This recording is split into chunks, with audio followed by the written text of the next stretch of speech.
Hello everyone, welcome to another episode of To The Point. Today's topic of discussion is African Union.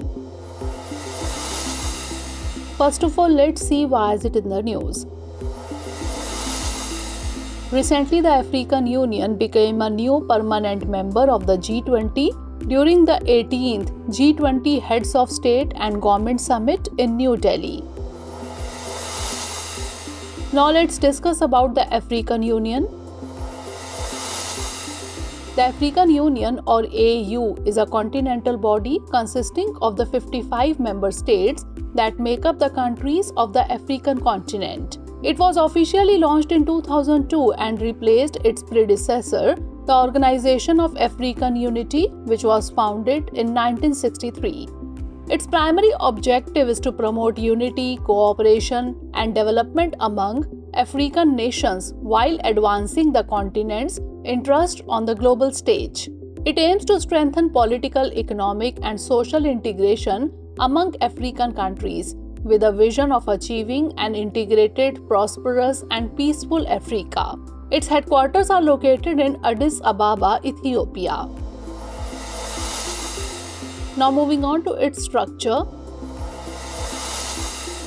Assembly. It is the highest decision-making body consisting of the heads of state and government of member countries.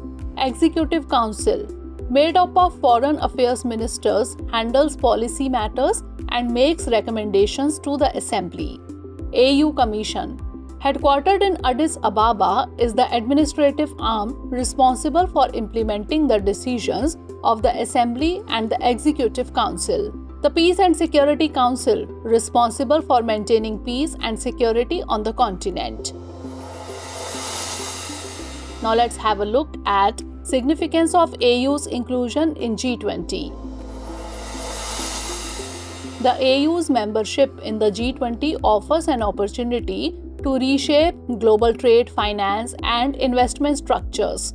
It provides African interests and perspectives with a voice and visibility in the G20, potentially influencing global policy decisions. Now it's time for the practice question. Consider the following statements regarding the African Union.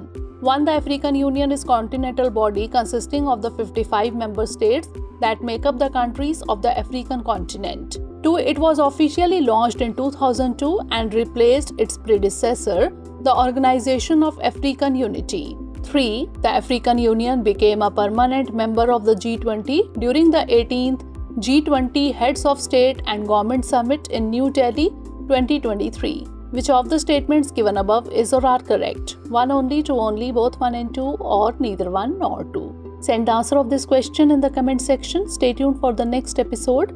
Thanks for watching. Have a great day. Dear viewers, watch this topic in Hindi on our Drishti IAS Hindi YouTube channel.